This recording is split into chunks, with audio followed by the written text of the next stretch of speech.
fondement à la philosophie de Simone Weil. Sa quête absolue de vérité et son souci des plus malheureux formeraient, à mon sens, un bon duo. En effet, Simone Weil, née en 1909, elle n'a pas 15 ans quand elle prend la décision définitive de faire de sa vie quelque chose, c'est-à-dire de la mener vers un seul but, à force de travail et de volonté, vers la recherche de la vérité. C'est son but premier qui sera définitif pendant toute sa vie. Cette recherche va passer par un souci d'attention, c'est un concept fondamental chez elle, une attention aux êtres et aux choses, et surtout aux êtres auxquels plus personne, justement, ne fait attention. C'est que déjà, la jeune Veil, on l'a dit tout à l'heure par rapport à son action pendant la Première Guerre mondiale, où elle envoie des colis aux soldats qui sont sur le front, son souci, dès ses plus jeunes années, c'est un souci constant des plus malheureux, de ces ouvriers en bleu de travail qu'elle ne voit que dans le métro, parce qu'elle est d'extraction bourgeoise, il faut le rappeler, mais c'est ce souci des plus pauvres qui va l'animer jusqu'à la fin de sa vie, à 34 ans. Mais elle se rend bien compte que l'indignation et la compassion ne suffisent pas. Il faut agir, il faut faire quelque chose pour les soulager. On ne peut pas se contenter de déplorer. Le philosophe François Livonnet, qui est directeur du Cahier de Lerne, qui est consacré à Simone Weil, et qui est l'auteur de l'ouvrage L'Altissime aux éditions Le Mieux, a l'habitude de qualifier Simone Weil avec un aphorisme de l'écrivain Chesterton, qui dit « Toute pensée qui ne devient parole est une mauvaise pensée. Toute parole qui ne devient acte est une mauvaise parole, et tout acte qui ne devient fruit est une mauvaise action. » C'est excellemment ce qui peut s'appliquer à Simone Weil. Simone Weil, c'est une philosophe de talent qui a énormément écrit. En 34 années d'existence, elle a vraiment beaucoup écrit, mais elle ne conçoit pas la recherche de la vérité comme étant seulement de la théorie, comme étant seulement la connaissance du réel qu'elle écrirait tranquillement, j'ai envie de dire, à l'ombre, voilà, à l'ombre du malheur. Elle va s'y plonger dedans. C'est pourquoi elle va s'exposer, c'est pourquoi elle va s'impliquer, c'est pourquoi elle va partir à l'usine. Comme le dit Robert Chenavier, qui est l'un des plus éminents spécialistes de Simone Weil, c'est une philosophie de la pratique. Simplement commenter ou rester à l'arrière, c'est pour elle impensable. Elle le dit dans une lettre, la position de l'arrière est insupportable. C'est ainsi qu'on va la retrouver dans les grèves avec les manifestants dans sa jeunesse, auprès des chômeurs, auprès des ouvriers. On va donc la retrouver à l'usine en 1934-1935, sur le front espagnol avec les Républicains en 1936, dans les réseaux de résistance marseillais en 1940, et donc à la fin, dans les équipes de la France libre du général de Gaulle à Londres, à partir de 1942. Donc, pour moi, replacer Simone Weil dans ses engagements, dans cette quête de la vérité et dans ce souci des malheureux, ça me semblait nécessaire pour comprendre cette appétence, si j'ose dire, cet intérêt, on va dire, pour le malheur. Parce que contrairement à tout un courant de la philosophie qui s'intéresse au bonheur, et dont on a parlé précédemment, Simone Weil veut être plongée dans le malheur. Et son souhait va être réalisé à l'usine. Elle dira par la suite, quand elle commentera cette expérience, « J'ai reçu là et pour toujours la marque de l'esclavage ». Derrière ce terme de malheur, ce n'est pas que de la souffrance physique. Il n'y a pas que l'épuisement et la fatigue due au travail. Le malheur de l'usine a des conséquences qui sont beaucoup plus dramatiques, qui vont toucher à la déchéance sociale, au souci de n'être plus rien. Ça va être le déracinement de la condition humaine. C'est ce dont je parlerai dans une première partie. Mais ce premier aperçu du malheur qu'elle va avoir à l'usine, il va devenir pour elle un objet de réflexion pour aller beaucoup plus loin et elle pressent déjà que ce malheur qu'elle a aperçu à l'usine va être une façon de penser la condition humaine. Elle va lui retrouver des échos au niveau social et elle va se dire que le malheur n'est pas juste une expérience personnelle. Le malheur, au contraire, elle estime qu'on le retrouve dans tous les rapports de force qui gouvernent le monde. Elle va appuyer peu à peu sa philosophie sur ce nouveau concept qui est la force et voir que ce mécanisme est à l'œuvre à différents niveaux, tant politique, économique, social, militaire, culturel. Et à chaque fois, la force, ça va signifier le déracinement des individus qui lui sont soumis. Ça sera l'objet de ma deuxième partie. Et dans un troisième temps, on ira vite, on va tenter d'évoquer les conséquences du déracinement tel qu'il est à l'œuvre à l'époque où elle en parle, 1930-1940. Donc, avant de dresser à gros traits une esquisse de ce qui sera sa dissidence face à la force, et donc ce qui est l'objet de son dernier ouvrage, L'enracinement. Donc, je vais d'abord commencer avec l'expérience de Weil à l'usine, Et je suis très contente que tu n'en aies pas parlé davantage. Je pensais que tu en parlerais plus. Et donc, très bien, ça ne fera pas redite. Et donc, cette expérience à l'usine est ce premier aperçu du malheur.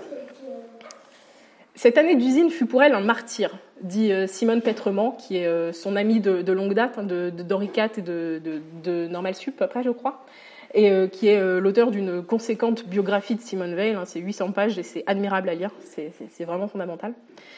Donc, en décembre 1934, Simone Veil a 25 ans. Elle vient de terminer d'écrire ce qui est son premier grand œuvre, comme elle l'appelle, les réflexions sur les causes de la liberté et de l'oppression sociale. Et elle va réaliser un souhait qu'elle a depuis très jeune, c'est celui de rentrer à l'usine. Elle va se faire embaucher comme ouvrière sur presse chez Alstom. Elle va travailler ensuite, à partir d'avril 1935, aux forges Carnot de Bassindre, dans l'usine à Boulogne-Billancourt, puis chez Renault, où elle va être employée comme fraiseuse jusqu'en août 1935. Bon, soyons honnêtes, l'expérience de Simone Veil en usine, elle est très brève. Parce que ces 3 embauches, elles sont ponctuées d'arrêts maladie, de périodes de chômage, ce qui, en passant, prolonge l'expérience. Parce que quand elle est au chômage, elle vit véritablement cette expérience de l'ouvrier. Elle va errer dans les rues de Paris à de la recherche de qui voudra bien l'employer, et elle a la faim au ventre, elle le dit. Mais la brièveté de cette expérience, qui forme à peu près 9 mois de sa vie, ça ne va pas l'empêcher d'en tirer des conséquences, d'importantes leçons, dirons-nous, autant philosophiques que politiques. D'ailleurs, on peut faire un bref aparté. C'est Alain, son professeur de philosophie, qui disait à propos d'elle « toujours courant devant ». Et il avait déjà pressenti chez son élève cette façon qu'elle avait de comprendre très rapidement, de passer à travers des milieux et d'en retirer toute la substantifique moelle.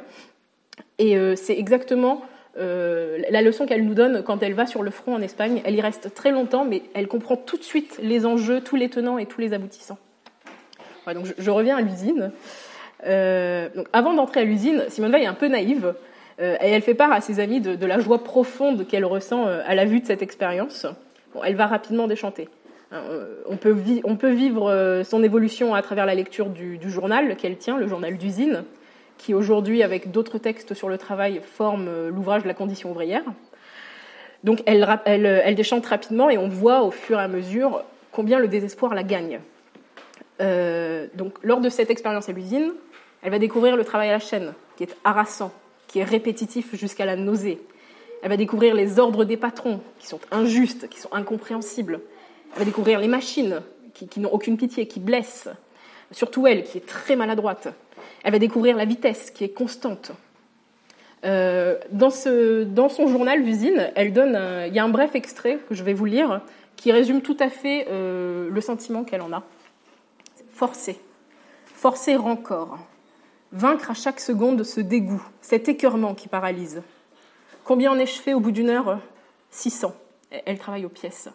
Plus vite. Combien au bout de cette dernière heure ? 650. La sonnerie. Pointer, s'habiller, sortir de l'usine, le corps vidé de toute énergie vitale, l'énergie vide de pensée, le cœur submergé de dégoût, de rage muette, et par-dessus tout cela, d'un sentiment d'impuissance et de soumission. Car le seul espoir pour le lendemain, c'est qu'on veuille bien me laisser passer encore une pareille journée. Rapidement, comme elle est payée aux pièces, qu'elle est maladroite, qu'elle ne va pas vite, elle ne gagne pas assez pour bien se nourrir. Et Dieu sait que la faim de Simone Veil était toute petite. C'est quelqu'un qui picore, c'est un moineau. L'épuisement va vite la guetter. Au bout de 7 semaines, elle confie « L'épuisement finit par me faire oublier les raisons véritables de mon séjour en usine. Il rend presque invincible pour moi la tentation la plus forte que comporte cette vie, celle de ne plus penser, seul et unique moyen de ne plus souffrir. Effroi qui me saisit en constatant la dépendance où je me trouve à l'égard des circonstances extérieures. Il suffirait qu'elle me contraigne un jour à un travail sans repos hebdomadaire et je deviendrais une bête de somme. » On touche ici au principal enseignement de l'usine pour Veil. C'est le point d'orgue de ce qu'est véritablement le malheur. Le travail à la chaîne, taylorisé, pensé pour augmenter la production et pour générer plus de profit, va contraindre la pensée du travailleur. Le travailleur, pour travailler sans trop souffrir, va être obligé de suspendre sa pensée. Mais dans le même temps, il doit rester attentif aux gestes et à la machine qui elle, n'a pas de pitié et qui continue. Il va être pris en étau entre un état de conscience et de non-conscience, Simone Veil dit « Il est à la fois mort et vivant, et cette condition est insoutenable ». C'est exactement ce que Veil nomme le malheur. C'est cette façon dont l'âme est détruite, dont la pensée, comme l'action, sont suspendues.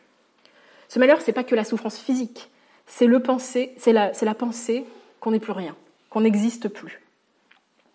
Et cela peut paraître étrange, mais Veil elle-même, qui est une force de caractère redoutable, en a été victime. Comme cette fois où elle a pris le bus et elle s'est questionnée « Comment, moi, l'esclave, je peux donc monter dans cet autobus, en user pour mes 12 sous au même titre que n'importe qui ? Quelle faveur extraordinaire ! Si on m'en faisait brusquement redescendre en me disant que des modes de locomotion si commodes ne sont pas pour moi, que je n'ai qu'à aller à pied, je crois que ça me semblerait tout naturel. L'esclavage m'a fait perdre tout à fait le sentiment d'avoir des droits. » Cet esclavage, elle en relève les principaux aspects. Esclavage, car le travail taylorisé contraint la pensée, donc il détruit les conditions de l'humanité. C'est ce que je viens de dire. Mais esclave aussi, où le rapport au temps est détruit. Le temps à l'usine n'est plus qu'une répétition de la même tâche, sans une seule seconde pour prendre conscience de ce qu'on a fait. Cette seconde, pour Simone Veil, ça serait cette respiration de l'attention où le travailleur est confronté à l'œuvre qu'il vient d'achever et il se voit en elle et il en a conscience. Sauf que là, la cadence est précipitée. Elle oppose d'ailleurs la notion de cadence à la notion de rythme. Et l'ouvrier ne devient plus qu'une chose, de la simple chair à travail. Esclave enfin parce que le travail à la chaîne, détruit le rapport au corps. L'homme n'est plus qu'un robot qui agit sans savoir pourquoi.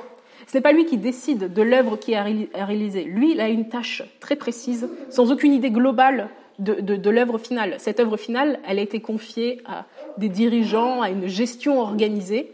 Et d'ailleurs, Simone Veil a quelque chose d'assez intéressant à dire là-dessus. C'est qu'elle dit le dessin global, le dessin au sens l'œuvre globale, le but de l'œuvre, a été pensé collectivement. Ce qui est un non-sens, parce que pour Simone Veil, il n'y a pas de pensée collective. La pensée est le propre de l'individu. Et donc, le dessin global a été transféré à un corps de direction, à une gestion qui est centralisée, et la prise de décision, c'est-à-dire la prise de décision du travailleur lui-même, qui va décider dans quel sens orienter telle tâche, que faire en premier. Toutes ces décisions-là, qui relèvent de l'individu, sont transférées à la matière. Alors, les ouvriers sont aussi privés de leur sentiment d'appartenance à un collectif. L'usine où ils passent leur journée ne leur appartient pas. C'est ce que Paul évoquait tout à l'heure avec la notion de grève, où les grèves de 1936 vont être justement l'occasion pour les ouvriers d'aller dans les usines, par-delà les patrons, en faisant fi aux patrons, et de se réapproprier les lieux. Mais en dehors des périodes de grève, l'usine est un lieu étranger. Elle raconte par exemple ses camarades d'usine qui, alors que la pluie tombe, attendent sous la pluie parce qu'il ne faut pas rentrer avant. L'endroit n'est pas à eux. Et donc pour Veil, cette non-appartenance à un collectif, ça crée un sentiment d'exil chez ces ouvriers. Elle dira « Ils ne sont chez eux, ni dans les usines, ni dans leur logement, ni dans les partis et syndicats soi-disant faits pour eux, ni dans les lieux de plaisir, ni dans la culture intellectuelle s'ils essayent de l'assimiler. L'usine fait d'eux, à la vérité, des étrangers dans leur propre pays, des déracinés. » Au-delà de ces apports philosophiques, l'expérience en usine est également riche d'enseignements politiques. Ça va être notamment l'occasion pour Veil d'entériner ce qu'elle disait déjà dans les réflexions sur les causes de la liberté et de l'oppression sociale. Ça va être l'occasion d'entériner ce romantisme révolutionnaire, ça va être sa rupture avec la révolution telle que la conçoivent à l'époque ses camarades marxistes. Elle dit par exemple cette phrase qui est restée assez célèbre et qui est pleine d'ironie. « Quand je pense que les grands chefs bolcheviques prétendaient créer une classe ouvrière libre et qu'aucun d'eux, Trotsky sûrement pas, Lénine je ne crois pas non plus, aucun d'eux n'avait sans doute mis le pied dans une usine et par suite n'avait la plus faible idée des conditions réelles qui déterminent la servitude ou la liberté pour les ouvriers, la politique m'apparaît comme une sinistre rigolade. » Comment est-ce qu'ils pourraient, effectivement, ces révolutionnaires en chef, mettre fin à une oppression dont ils n'ont pas la plus petite idée, dont ils ne connaissent ni les tenants ni les aboutissants? Donc, dans les réflexions sur les causes de la liberté et de l'oppression sociale, Veil avait déjà mis en cause la fausseté de certains postulats marxistes. Elle écrivait notamment que Marx avait eu tort de croire que le seul changement de propriété des moyens de production suffirait pour libérer l'ouvrier. Elle se disait, ce qui est important, ce n'est pas qui détient l'usine, que ce soit un patron bourgeois comme aujourd'hui, ou demain le prolétariat organisé. Ce qui est important, c'est comment on produit. C'est là que se joue la clé de la liberté. Et les mois qu'elle va passer à l'usine vont achever de la convaincre qu'une révolution sociale, entendue dans le sens d'un renversement du pouvoir où le prolétariat détiendrait collectivement les moyens de production, ne vaut rien sans un bouleversement de l'organisation de la production, sans une révolution technique. Et il y a autre chose encore qui va l'éloigner d'une perspective révolutionnaire, c'est que nulle part à l'usine, elle a vu de velléité de révolte chez ses camarades. Comment le pourrait-il alors qu'ils ne peuvent même plus penser ? Ils n'en ont pas la force, ils se sont résignés. Elle-même, d'ailleurs, elle dit qu'elle en a fait l'expérience. Elle s'est sentie devenir faible. Elle dit, par exemple, « Travailler en usine, ça a voulu dire que toutes les raisons extérieures, je les avais crues intérieures auparavant, sur lesquelles s'appuyait pour moi le sentiment de ma dignité, le respect de moi-même, ont été en 2 ou 3 semaines radicalement brisées sous le coup d'une contrainte brutale et quotidienne. Mais de cette humiliation ne naît pas la révolte, mais au contraire la chose au monde que j'attendais le moins de moi-même, la docilité. Une docilité de bête de somme résignée. » Comment, dans ces conditions, la révolution peut-elle venir de ces masses soumises ? L'esclavage antique s'imposait par le fouet, mais sa version moderne, elle requiert le concours de l'ouvrier. Il participe de son plein gré à cette entreprise de déshumanisation. Et dès qu'il a du chômage, il va aller chercher un autre maître pour s'asservir. Je trouve que ça a un drôle d'écho avec le travail tel qu'on le connaît aujourd'hui. Et je ne peux pas m'empêcher de lire Veil sur le travail et de comparer ce qu'elle décrit de son époque avec ce que moi je vis à mon époque, ce travail ubérisé, où un esclave va pédaler à n'importe quelle heure pour desservir les repas de quelques nantis. J'ai vu ça dans un article de Libération la semaine dernière, ce nouveau travail que je découvre. C'est cet esclave... Alors là, je n'ai plus le nom de la société en tête, mais c'est pour les trottinettes électriques. Figurez-vous que ces trottinettes électriques sont récupérées par des gens précaires. La nuit, c'était dans les rues de Paris, le reportage en l'occurrence. Et on a des gens qui vont porter les trottinettes sur leur dos le soir. Une trottinette, c'est à peu près 15 kilos, pour aller les recharger chez eux. Voilà, et donc on avait l'exemple d'un jeune homme qui vivait vraisemblablement dans un 12 mètres carrés, 6e étage sans ascenseur dans le 18e, et qui écumait les rues autour de chez lui pour porter les trottinettes et les assembler comme ça dans sa chambre. Il avait les trottinettes électriques. Voilà. Donc je me demande jusqu'où on pourra abdiquer notre liberté comme ça. Voilà. Aparté fini, j'en viens à ma deuxième partie, et à ce que Veil appelle le règne de la force et les conséquences que ça a en termes de déracinement. Donc, après l'usine, Veil va reprendre son analyse du malheur. Il va devenir pour elle un objet de réflexion, comme je l'ai dit tout à l'heure, parce qu'elle pressent que le malheur du monde du travail donne un accès privilégié à la vérité de la condition humaine. Le déracinement ouvrier fait écho à la dure réalité des rapports sociaux qui sont, comme je l'ai dit, des rapports de force. La force est un concept très important pour Veil, qu'elle hérite de Marx et de son matérialisme. Pour Marx, ce ne sont pas les idées qui gouvernent le monde, mais ce sont les rapports de force économiques qui s'y affrontent. L'histoire jusqu'à aujourd'hui n'a été que l'histoire de la lutte des classes. Mais Veil va plus loin que ça. Ce n'est pas que le seul aspect économique qui l'intéresse. Pour elle, la force est à l'œuvre la force à l'œuvre à l'usine, c'est le pouvoir de la bourgeoisie sur le prolétaire, mais c'est le mécanisme aveugle qui broie le travailleur, sans égard pour son humanité. C'est la nécessité qu'on a évoquée. Les outils de la force s'appellent alors production industrielle et rationalisation. Mais cette force, c'est le symbole d'une société qui est malade, qui est prête à réifier, à chosifier l'humain, parce que cette société assimile sa propre grandeur à l'accumulation du capital, et non au bonheur ou à la liberté des membres qui la composent, justement, qui composent cette société. Et la force a des manifestations plurielles. Elle est au principe de la volonté de puissance de chacun d'entre nous, dira Veil. Elle est donc fondamentalement nôtre. Elle correspond à cette envie que chacun d'entre nous aurait d'étendre son pouvoir au maximum, partout où il le peut. Au niveau politique, la force, ça va prendre la forme pure de la force va prendre la forme justement de la conquête militaire, et notamment de la colonisation. Colonisation qui est, selon Veil, le déracinement par excellence, le déracinement total. En privant les peuples colonisés de leurs traditions de leur passé, par suite de leur âme, dit-elle. La colonisation les réduit à l'état de matière humaine. Comme à l'usine, le déracinement qui est causé par la force produit le malheur. Mais le jeu est encore plus important, parce que la fin logique de la colonisation, c'est la mort. C'est logique, puisque c'est ce qui s'est passé sous 12 siècles de domination des Romains, dit-elle. Les civilisations qui ont été soumises par les Romains, elles ne sont pas parvenues jusqu'à nous, elles n'ont pas traversé l'histoire, elles ont été annihilées. C'est la preuve que la force, c'est ce qu'elle dit, peut détruire une civilisation, peut détruire des valeurs spirituelles. Pardon. Donc, Weil va écrire de nombreux articles sur la colonisation, avec souvent une ironie mordante et une rare acuité. Elle est très en avance sur son temps sur la question. J'aurais aimé vous citer quelques extraits, mais je n'aurai pas le temps. Donc, je vais juste me contenter de vous inviter à regarder cette conférence du philosophe Souleymane Bachir Diagne, qui a eu lieu au Collège de France en juin 2017. C'est très, très pertinent. Elle est toujours disponible sur le site du Collège de France. Et il va mettre, lui, parfaitement en exergue le décentrement que Weil opère.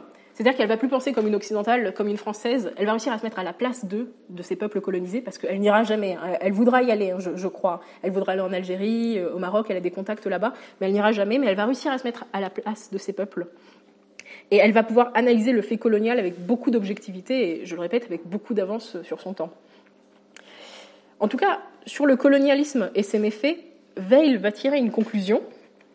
C'est qu'au regard du monde, la France éternelle, le roman d'Ancinal n'est qu'un mythe. La France éternelle que chantent nos poètes n'existe pas. La France, patrie des droits de l'homme et de la Révolution, est tellement loin de sa réputation.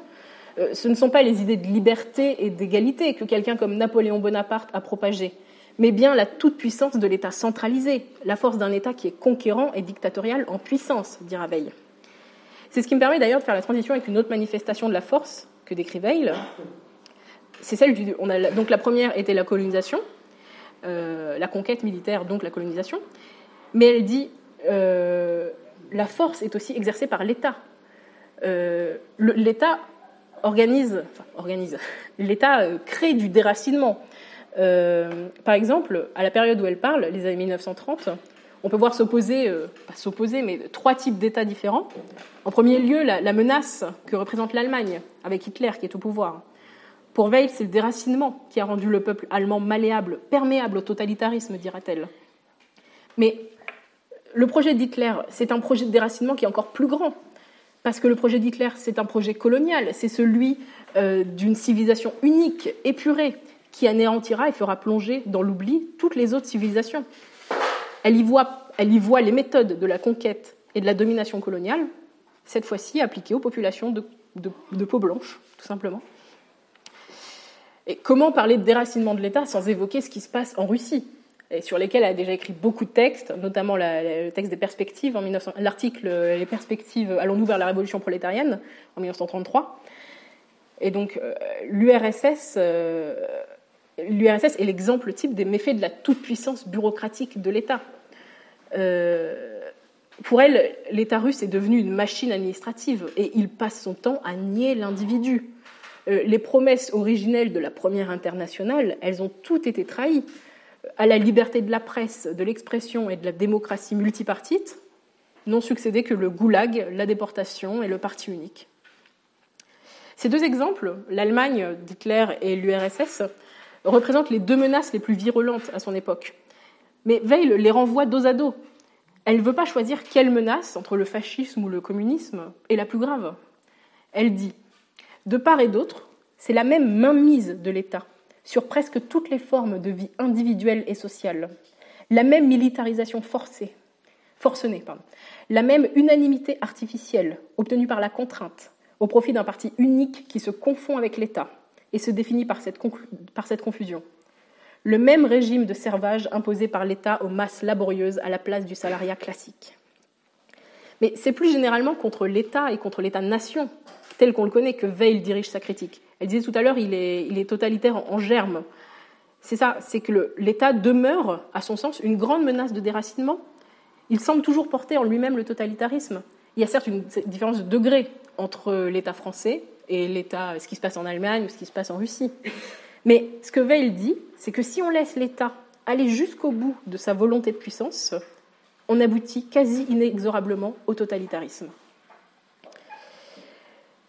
Alors, cette volonté totalitaire, par exemple, elle dit, on la voit tout à fait dans la façon qu'a l'État de vouloir se substituer aux autres collectivités. Elle va citer la disparition des corporations professionnelles ou le retrait de la famille qu'elle observe à l'époque. En se voulant seule collectivité, l'État se retrouve seul dépositaire des valeurs traditionnelles d'une civilisation. C'est un vrai danger. Or, l'État est une chose froide qui ne peut pas être aimée, dit Weil. Il tue et il abolit tout ce qui pourrait l'être. Ainsi, on est forcé de l'aimer parce qu'il n'y a que lui, mais l'État n'est pas aimé. Les parlementaires sont décriés, on n'a pas envie de payer ses impôts. Et d'ailleurs, à son époque, l'armistice et la collaboration témoignent du fait qu'on n'était pas attaché à la France. Et pour Weil, c'est bien ce déracinement ambiant dans les années 40 qui va être responsable de la défaite française aussi rapide. Pourquoi la France a-t-elle cédé si vite face à l'Allemagne ? Elle dit, c'est parce qu'un arbre dont les racines sont presque entièrement rongées tombe au premier choc. Les Français n'avaient pas autre chose que la France à quoi être fidèles, c'est-à-dire rien d'autre qu'un État inhumain, brutal, bureaucratique, policier. Et quand les Français ont abandonné cet État en juin 1940, elle dit « On vit combien peut être hideux et pitoyable le spectacle d'un peuple qui n'est lié à rien, par aucune fidélité. » Voilà où mène le déracinement. Elle en fait la plus dangereuse maladie des sociétés humaines, parce que le déracinement se multiplie lui-même. Elle dira « Les êtres vraiment déracinés, ils n'ont guère que deux comportements possibles. Ou ils tombent dans une inertie de l'âme presque équivalente à la mort, comme la plupart des esclaves au temps de l'Empire romain, ou ils se jettent dans une activité tendant toujours à déraciner, souvent par les méthodes les plus violentes. Qui est déraciné, déracine, dit Weil. Et la France de 1940 n'en est que le triste spectacle. Alors que faire contre la France ? Contre la France. Que faire contre la France ? Que faire contre la force ? Comment lutte-t-on contre le déracinement ? Tout d'abord, dit Weil, on ne peut pas combattre la force avec ses propres armes. C'est une des leçons qu'elle a tirées de son engagement en Espagne. Elle a vu là-bas ses camarades républicains, pourtant épris de liberté et de justice, être pris par la folie de tuer. Elle dit « Quand on sait qu'il est possible de tuer, sans risquer ni châtiment ni blâme, on tue. Ou du moins on entoure de sourires encourageant ceux qui tuent. Il y a là un entraînement, une ivresse, à laquelle il est impossible de résister, sans une force d'âme qu'il me faut bien croire exceptionnelle, puisque je ne l'ai rencontrée nulle part. Personne n'est à l'abri de cette force, et elle la première. Les crimes me faisaient horreur, dit-elle, mais ne me surprenaient pas. J'en sentais en moi-même la possibilité. Et c'est même parce que j'en sentais en moi-même la possibilité qu'il me faisait horreur. Elle ne tuera personne. Elle aura un accident, elle sera rapatriée très vite, elle va s'ébouillanter le pied dans une bassine d'huile. Mais en revenant en France, elle va continuer de s'intéresser à ce qui se passe en Espagne. Et elle doit se rendre à l'évidence. La guerre pour laquelle elle s'était engagée a trahi tous les idéaux de justice, de liberté et d'humanité. Tout ce que les républicains espagnols détestaient, la contrainte militaire, policière, dans le travail, le mensonge dans la presse, les différenciations sociales, l'arbitraire, la cruauté, ils l'ont rétabli dans leur propre camp. Et Weil va dénoncer des cas d'inhumanité directement contraires à l'idéal libertaire et humanitaire des anarchistes. Les nécessités, l'atmosphère de la guerre civile l'emporte sur les aspirations que l'on cherche à défendre au moyen de la guerre civile. Sa conclusion, c'est que jamais de mauvais moyens peuvent aboutir à une fin juste. L'usage de la force contre la force apparaît dans toute la splendeur de son inefficacité. Ce qu'on doit en conclure avec elle, c'est que tout ce qui est anti fait le jeu de ce contre quoi il se bat. Ainsi, elle ne se veut pas anticommuniste ou antifasciste, puisqu'elle serait encore usée des mêmes armes. Et ainsi, s'emparer des usines pour y maintenir la production industrielle et la dictature bureaucratique ne va pas libérer les travailleurs. Ainsi, les anarchistes espagnols qui vibrent à l'idée de tuer des franquistes ne se battent pas pour la paix. Et ainsi, un État qui oblige tous les citoyens à aller faire la guerre au nom des principes les plus louables n'est pas un défenseur de la liberté. Alors pourquoi Weil, dans ce cas, en appelle à se battre contre l'Allemagne et à reprendre les armes, justement ? Pourquoi est-ce qu'elle rejoint la résistance ? C'est là toute la complexité de la philosophe, qu'il faut penser avec ses contradictions. Sur le papier et en théorie, elle dit, on voit bien à quel point se servir de la force pour combattre la force est inutile, c'est désespérant. mais en pratique, avec la menace que représente Hitler, c'est-à-dire cette menace de colonisation sur l'Europe, il faut reprendre les armes, il faut aller se battre, justement parce qu'il faut lutter contre un plus grand déracinement encore, qui est celui de la menace nazie. Mais si elle s'engage, elle n'oublie pas pour autant ses principes.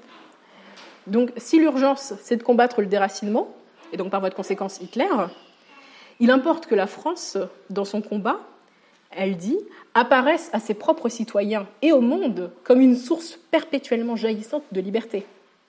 Veil a notamment en tête l'odieux traité de Versailles de 1919 qui a, selon elle, ridiculisé l'Allemagne et a, en quelque sorte, créé les conditions de l'avenue d'Hitler.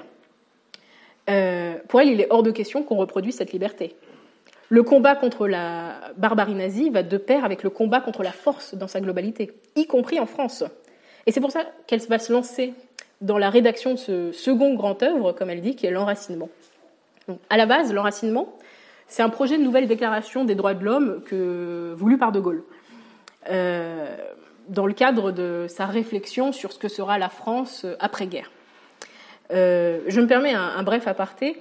Quand Veil rejoint la France libre à Londres en 1942, c'est avec la ferme intention d'aller en France. Elle n'a aucune envie de rester dans les bureaux de la France libre à écrire et à penser avec tout le monde. Elle veut aller en France, elle veut aller se battre. Elle a un projet d'infirmière de première ligne. Elle a fait une formation d'infirmière à New York. Et elle veut retourner là-bas. Mais tous les projets qu'elle va faire... Elle avait même acheté un manuel d'aviation. Elle voulait être parachutée en France. Voilà. De Gaulle lui-même, quand il va entendre parler de ces projets, il dira « mais cette femme est folle ». Donc à Londres, ce qu'ils ont fait, c'est qu'ils lui ont donné un petit bureau où on l'a mise à écrire pour qu'elle fasse ce qu'elle sait faire. Et on lui a demandé notamment un projet de nouvelle déclaration des droits de l'homme. Mais plus que le projet de base, parce que finalement, je ne vais pas en parler, mais plutôt qu'un projet de droits de l'homme, elle pensera plutôt à un projet de devoir, elle dira d'obligation, elle va renverser la focale. Donc plus que ce projet-là, Veil va penser tout un programme pour sauver les valeurs spirituelles de la France. Sauvetage qui, croit-elle, passe par le concept au cœur de cette œuvre, c'est-à-dire l'enracinement. Par enracinement, elle entend la participation réelle, active et naturelle à l'existence d'une collectivité qui conserve vivants certains trésors du passé, certains pressentiments d'avenir. Participation naturelle, c'est-à-dire amenée automatiquement par le lieu, la naissance, la profession et l'entourage. Elle va faire de l'enracinement le besoin le plus important de l'âme humaine. En protégeant certaines collectivités humaines contingentes, la patrie, la famille, le foyer, c'est-à-dire des choses bassement temporelles, l'être humain va participer à la protection de la vie morale, intellectuelle, spirituelle que ces collectivités portent en elles. C'est pour ça qu'il faut les protéger. C'est pour ça qu'il faut protéger le temporel, c'est parce qu'il détient l'accès au spirituel. Et c'est comme ça qu'on préserve le spirituel du déracinement. Bon, s'il fallait le préciser, avec l'enracinement, on est à des années-lumière de l'exaltation des racines, comme on a pu la lire sous d'autres plumes qui sont bien moins internationalistes. Je pense au Déraciné de Maurice Barrès.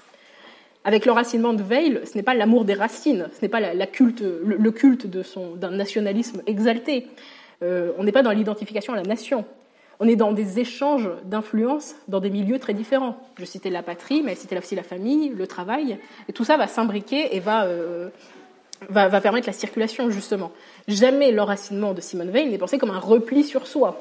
Il faudrait peut-être le rappeler à certains aujourd'hui, certains lecteurs de Simone Veil. Ce n'est pas un repli sur soi. Donc, elle invite justement, si on doit s'enraciner dans la patrie, il faut changer ce patriotisme, il faut lui redonner de la vigueur. Elle va inviter à le repenser. C'est-à-dire il faut en finir avec ce patriotisme exalté qui n'est rien d'autre que l'amour de l'esclave pour son maître. Parce que c'est justement au nom de son patriotisme, dont elle se fait une idée très haute, c'est justement au nom de son patriotisme dont elle se fait une très haute idée, qu'elle a horreur de toutes les exactions dont peut se rendre coupable son pays. Elle confiait d'ailleurs à une lettre qu'elle a écrite à Georges Bernanos « Les humiliations infligées par mon pays me sont plus douloureuses que celles qu'il peut subir. » Elle appelle de ses voeux un patriotisme qui est mu par la compassion, qui est soumis à la volonté de justice. La victoire, ça ne signifiera pas l'acharnement contre le perdant, donc pas de traité de Versailles. L'attachement patriotique de chacun va être limité par le respect qu'il doit aux autres patries. Il s'agit aussi d'être conséquent dans ce cas-là sur le sort des colonisés. Pour Weil, la bonne conduite à tenir, qu'elle a déjà définie dans d'autres textes, c'est tendre vers l'émancipation progressive des colonies, à une sorte de fédéralisme, dit-elle, qui serait basé sur l'autonomie des peuples et sur l'entraide. D'ailleurs, on notera qu'elle n'appelle pas à l'indépendance immédiate. Et c'est là aussi qu'on voit sa clairvoyance. C'est qu'avec des années d'avance, elle dit qu'il ne faut pas qu'on leur donne l'indépendance immédiatement, parce qu'il y a un trop grand danger pour les colonies de tomber dans un nationalisme forcené, à son tour impérialisme et conquérant, dans une industrialisation à outrance, fondée sur la misère indéfiniment prolongée des masses populaires, dans un militarisme aigu, ou dans une étatisation de toute la vie sociale analogue à celle des pays totalitaires. C'est peut-être ce qui s'est passé à la suite des mouvements de décolonisation. Le patriotisme, comme Weil le présente dans l'enracinement, va être limité par l'attachement aux autres collectivités. Donc il va être limité par l'attachement, par le respect qu'on doit aux autres patries et par l'attachement aux autres collectivités dont on parlait tout à l'heure. Donc il faut en finir avec cet État qui se veut tout, avec cet État centralisateur, jacobin. Elle veut redonner de l'importance à des échelles qui sont plus petites, comme celle de la région, mais aussi plus grandes, comme celle de l'Europe.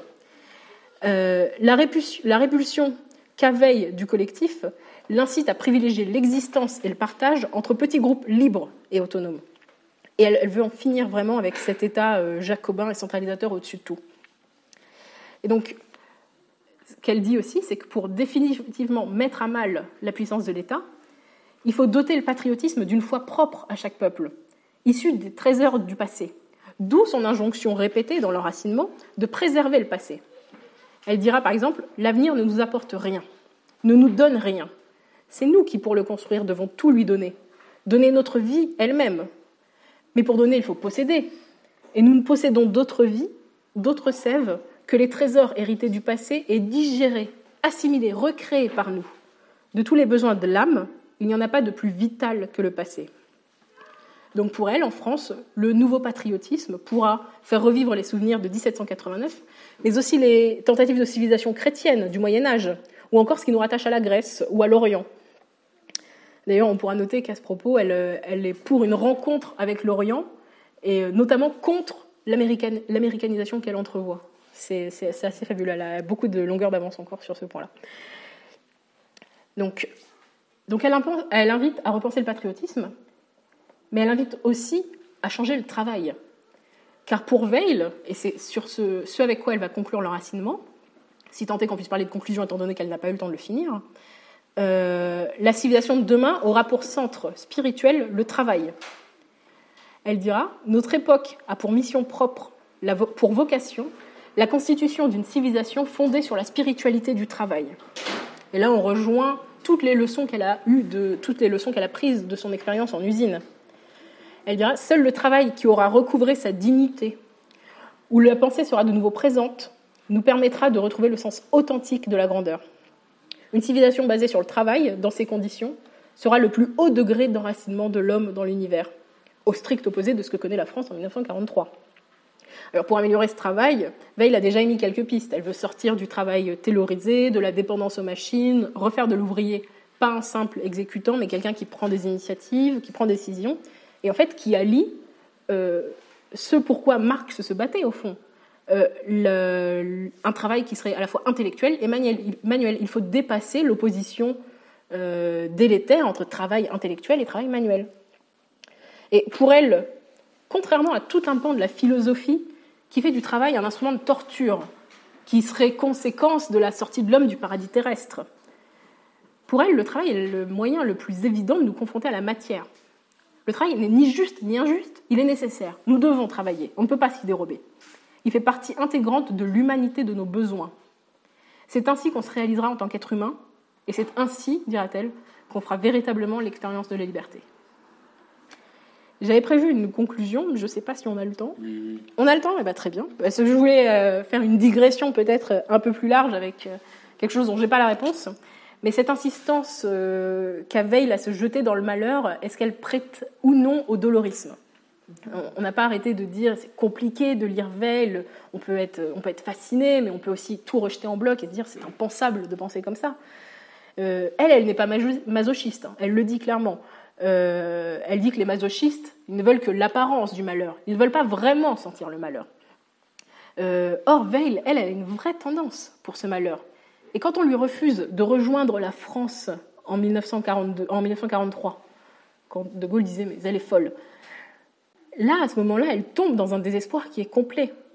Et donc, on a souvent l'habitude de dire que Veil s'est suicidée et d'en faire quelque chose de très romantique. Elle s'est suicidée parce qu'elle voulait manger moins, elle voulait garder en solidarité avec les gens qui ne mangeaient pas à leur faim, qui avaient les tickets de rationnement, ou avec le camp de réfugiés d'à côté. On dit elle mangeait moins, elle s'est donc suicidée. Finalement, quand on lit ce que Petrement raconte, elle essayait de manger, elle n'y arrivait pas. On lui avait diagnostiqué une tuberculose et elle se remettait petit à petit. Mais en fait, est-ce que c'est pas le fait qu'on lui ait refusé d'aller en France, c'est-à-dire qu'on l'ait cantonnée à cette position de l'arrière qu'elle ne supportait pas, qui l'a tuée quelque part. Quand on a posé la question à Robert Chenavier sur France Culture dernièrement, il disait « Je crois, elle en est morte ». Et je suis assez d'accord avec lui. Je pense que c'est le fait qu'on l'empêche d'aller voir le malheur, d'aller s'y confronter, d'aller se battre, vraiment d'être encore proactive, aurais-je envie de dire, en utilisant un langage managérial. C'est ça, finalement, qui, à mon avis, l'a tué. Voilà. Mais je voulais lancer ça comme digression. Merci beaucoup.